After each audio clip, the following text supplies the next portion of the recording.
লিখব চিঠি দেব তোমায়, পাখি পৌঁছে দিও রোজায়।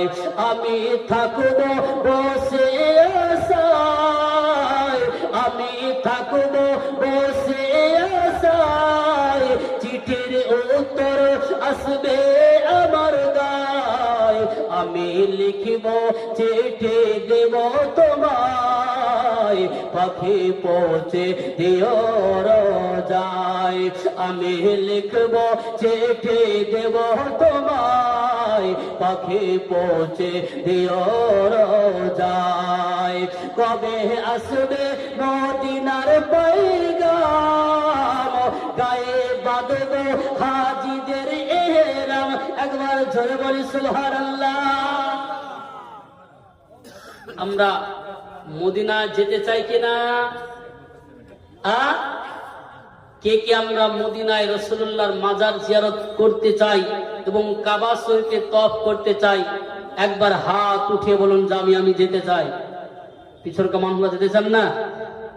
হাত উঠান না গো, টাকা চাইছি না এখনো। হাত উঠান। অবশ্যই আমরা মদিনা যেতে চাই, মদিনা যেতে চাই। কারণ রাসূল পাক আমার হাদিস শরীফে বলেছেন, মান যারা কবরি ওয়াজাবাত লাহু শাফাআতি, যেই ব্যক্তি একবার আমার মাজারকে, আমার কবর জিয়ারত করলো, সেই ব্যক্তির শাফাআত আমার উপরে ওয়াজিব হয়ে গেল। জোরে বলে সুবহানাল্লাহ। ইমানি সহকারে কেউ যদি রাসূলুল্লাহর মাজারকে একবার জিয়ারত করে, সেই ব্যক্তির কিয়ামতের দিন শাফাত একদম বাধ্যতামূলক। জয় বলে সুবহানাল্লাহ। তাই কবি কি সুন্দর কথা বলছেন। এই আপনার এখনকার সবচেয়ে ভাইরাল গজল এটি। কবে আসবে মদিনার পয়গাম, আমি গায়ে বাঁধব হাজিদের এহরাম। কবে আসবে মদিনার পয়গাম, গায়ে বাঁধব হাজিদের এহরাম।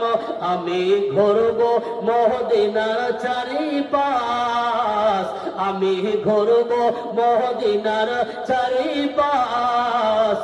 দু চোখে দেখব সবজে গুম্বাদ।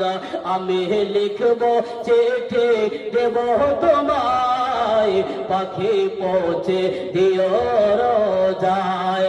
আমি লিখব চিঠি দেব তোমায়, পাখি পৌঁছে দিও রোজায়। বলতেছে